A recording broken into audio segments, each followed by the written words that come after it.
अल्हम्दुलिल्लाह वस्सलातु वस्सलामु अला रसूलिल्लाह अम्मा बाद। अन अबी हुरैरत क़ाल क़ाल रसूलुल्लाह सल्लल्लाहु अलैहि वसल्लम ला यज़ालुल बलाउ बिल मुअमिनि अविल मुअमिनति फ़ी नफ्सिहि व मालिहि व वलदिहि हत्ता यल्क़ल्लाहु तआला व मा अलैहि मिन ख़तीअतिन रवाहु तिर्मिज़ी। अन मुहम्मद इब्न खालिद अस्सुलमी अन अबीहि अन जद्दिहि क़ाल क़ाल रसूलुल्लाह सल्लल्लाहु अलैहि वसल्लम इन्नल अब्द इज़ा सबक़त लहु मिनल्लाहि मंज़िला लम यबलुग़हा बिअमली इब्तलाहुल्लाहु फ़ी जसदिही औ फ़ी मालिही औ फ़ी वलदिही सुम्मा सब्बरहु अला ज़ालिका हत्ता युबल्लिग़हुल मंज़िलतल्लती सबक़त लहु मिनल्लाह रवाहु अहमद। मुअज़्ज़ज़ व मुकर्रम नाज़रीन, इस वक्त पूरी दुनिया उमूमन और हमारा मुल्क भारत खुसूसन एक वबाई मर्ज़ कोरोना से लड़ रहा है। कितने ही बच्चे इस बीमारी की वजह से यतीम हो गए, कितनी औरतें बेवा हो गई, कितनी माओं के लाल कब्र में जाकर आराम कर रहे हैं। अल्लाह रब्बुल इज़्ज़त उन तमाम लोगों की मग़फ़िरत फ़रमाएँ और उन्हें ख़ास अपना जिवार अता फ़रमाएँ और उन्हें आला इल्लियीन में जगह अता फ़रमाएँ और घर वालों को सब्र जमील अता फ़रमाएँ। इसी तरह जो लोग इस वक्त हॉस्पिटल में ज़ेर इलाज हैं, अल्लाह रब्बुल इज़्ज़त उन्हें जल्द अज़ जल्द सेहत याबी अता फ़रमाएँ और उनके आल औलाद की और रिश्तेदारों की और पूरी मिल्लत इस्लामिया और पूरी इंसानियत की अल्लाह इस मर्ज़ से हिफाजत फ़रमाए। मुअज़्ज़ज़ नाज़रीन, आज़माइशें, हालात दुनिया में आते रहेंगे।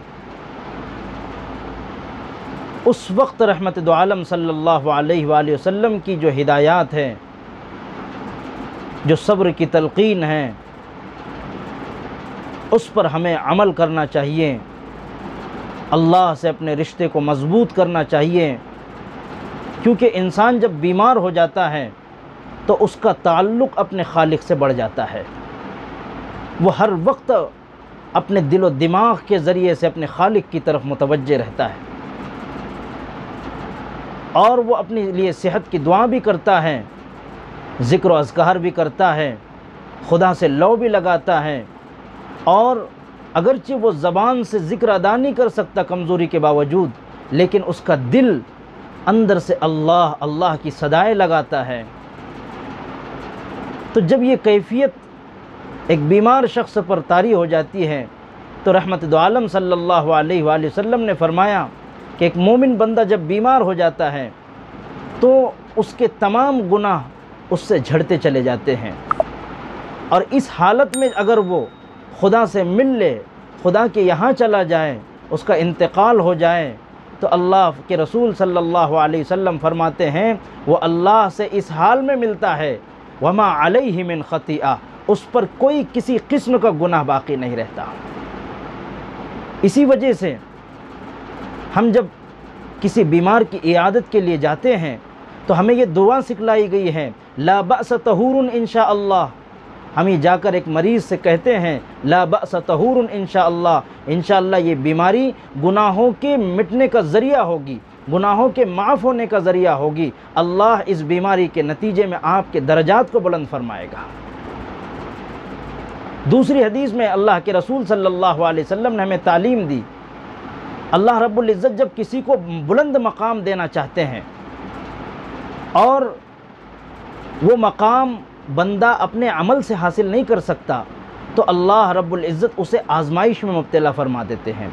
जिस्म की आज़माइश उसे बीमार कर देते हैं, माल की आज़माइश उसे तंगी में मुब्तला कर देते हैं, औलाद की आज़माइश उसे औलाद की जानिब से कोई सदमा जो है लाहक हो जाता है, फिर वो उसका ताल्लुक़ अल्लाह से बढ़ता चला जाता है, अल्लाह से बढ़ता चला जाता है और फिर इतना वो ताल्लुक़ बढ़ता है कि अगर उसे कोई बड़ा सदमा पेश आ जाता है तो अल्लाह उसे सब्र की भी तौफ़ीक़ अता फ़रमा देते हैं। तो उस सदमे पर वो सब्र करता है तो अल्लाह उसे वो मकाम अता फ़रमा देते हैं जो बंदा अपने अमल के ज़रिए वो मकाम हासिल नहीं कर सकता था।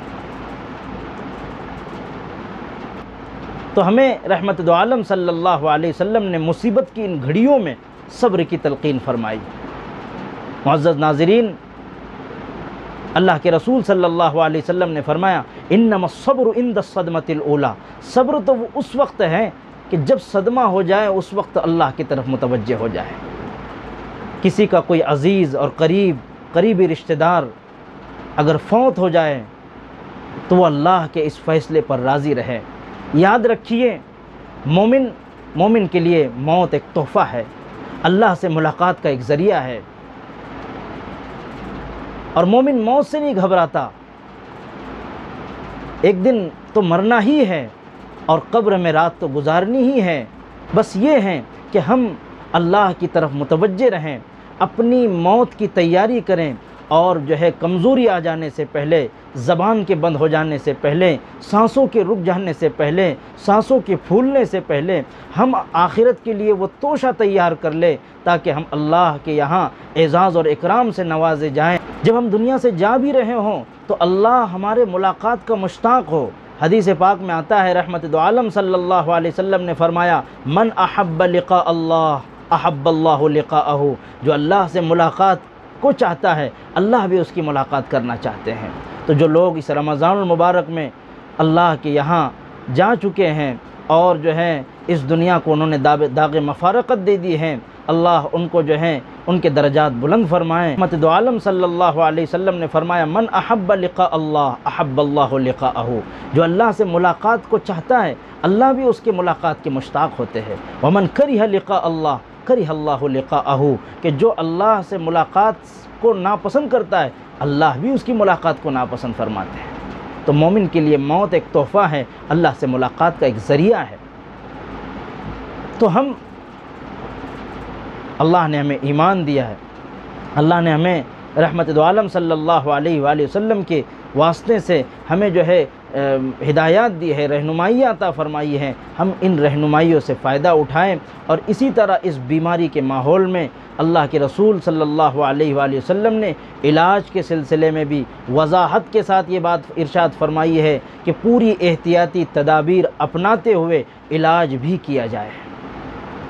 हम में सबसे ज़्यादा फ़ुक़दान यह होता है कि हम बेएहतियाती बरतते हैं। सहाबा इकराम रिज़वानुल्लाहि अलैहिम अजमईन के ज़माने में जब ताउन और वबाई मर्ज़ फैलने लगा तो सहाबा की ज़िंदगियों से मालूम होता है कि उन्होंने ये फ़ैसले दिए, तफ़र्रक़ू व तजब्बलू, कि तुम जो है दूरी इख्तियार करो, दूर दूर रहो, मिलना जुलना कम कर दो, ताकि ये जो बीमारी का जो सिलसिला चल रहा है ये कट जाए और कहीं पर इसे ब्रेक लग जाए। इसके लिए अगर तुम अपनी बस्तियों को छोड़कर, अपने घर बार को छोड़कर जंगलों में और पहाड़ों में रह सकते हो तो वहाँ जाकर क़याम करो जब तक कि ये बीमारी दुनिया से ख़त्म हो जाए, उस वक्त तुम बस्तियों में आओ। ये रहनुमाइयाँ हमारे लिए बहुत काफ़ी और शाफ़ी है। हम इन रहनुमाइयों से फ़ायदा उठाएं, सफाई का ख़याल रखें, अपनी सेहत का ख़याल रखें और तमाम एहतियाती तदाबीर अपनाएं और कम से कम हम बाहर निकले ताकि हम सेहत और आफ़ियत के साथ जो है आमाल में लगे रहें। रमज़ानुल मुबारक का महीना चल रहा है, गिड़गिड़ा कर, आजिज़ी के साथ, इनकिसारी के साथ खुदा के सामने हाथ उठाकर अल्लाह से मांगे कि अल्लाह, इस वक्त पूरी इंसानियत तड़प रही है, बिलग रही है और जो है दवाखाने और हॉस्पिटल कम पड़ चुके हैं, मरीज़ों को बेड मैसर नहीं हो रहे हैं। ए अल्लाह, इस बीमारी से, इस मुसीबत से पूरी इंसानियत को नजात अता फरमा। आज पूरी इंसानियत सिसक रही है। ये सब के सब हमारे आमाल का नतीजा है। हम अल्लाह के सामने मुतवज्जे हो जाए। रमज़ानुल मुबारक के महीने में गिड़गिड़ा कर तहज्जुद के वक्त में, तरावी के बाद में घंटों खुदा के सामने बैठ जाइए और गिड़गिड़ा कर पूरी दुनिया के लिए ये दुआ कीजिए कि अल्लाह ताला पूरी दुनिया को इस बीमारी से नजात अता फ़रमाएँ। अल्लाह रब्बुल इज़्ज़त इन हिदायत पर हम सबको अमल की तौफ़ीक़ अता फ़रमाएँ। वस्सलामु अलैकुम व रहमतुल्लाहि व बरकातुहू।